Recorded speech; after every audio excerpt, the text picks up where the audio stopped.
Iskandar Sitorus, Sekretaris Indonesian Audit Watch, baru-baru ini mengeluarkan pernyataan bahwa 30 selebriti atau artis di Indonesia diduga menjadi mitra Rafael Aluntri Sambodo dalam kegiatan pencucian uang.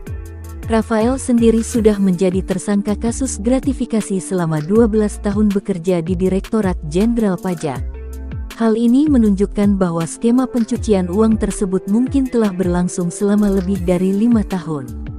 Banyak media, termasuk program berita dan infotainment, melaporkan masalah ini, menimpakan tuduhan pada berbagai artis dan tokoh masyarakat yang terlibat dalam skema pencucian uang tersebut.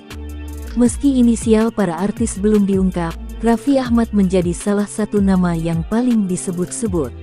Namun, Iskandar Sitorus tidak mengonfirmasi informasi tersebut dan mengatakan bahwa inisial R merujuk pada orang lain.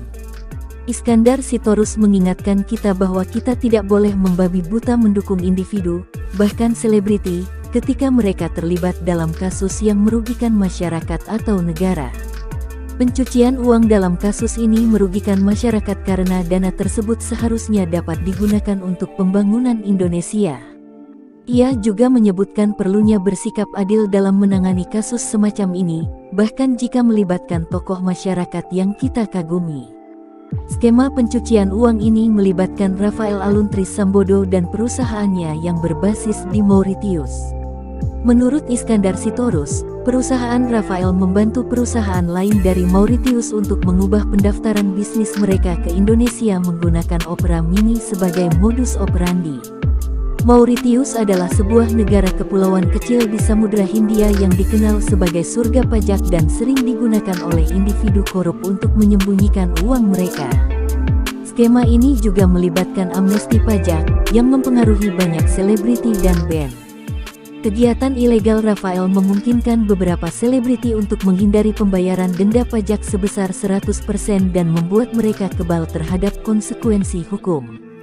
Informasi ini sekali lagi menekankan perlunya untuk menyelidiki semua orang yang terlibat dalam skema pencucian uang dan membawa mereka ke pengadilan.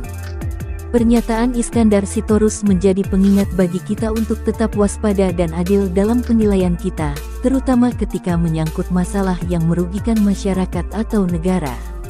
Kita tidak boleh membabi buta mendukung individu, bahkan mereka yang kita kagumi, ketika mereka terlibat dalam kegiatan kriminal. Pencucian uang, korupsi, dan penghindaran pajak adalah kejahatan serius yang harus ditindak, tanpa pandang bulu terhadap siapapun yang terlibat.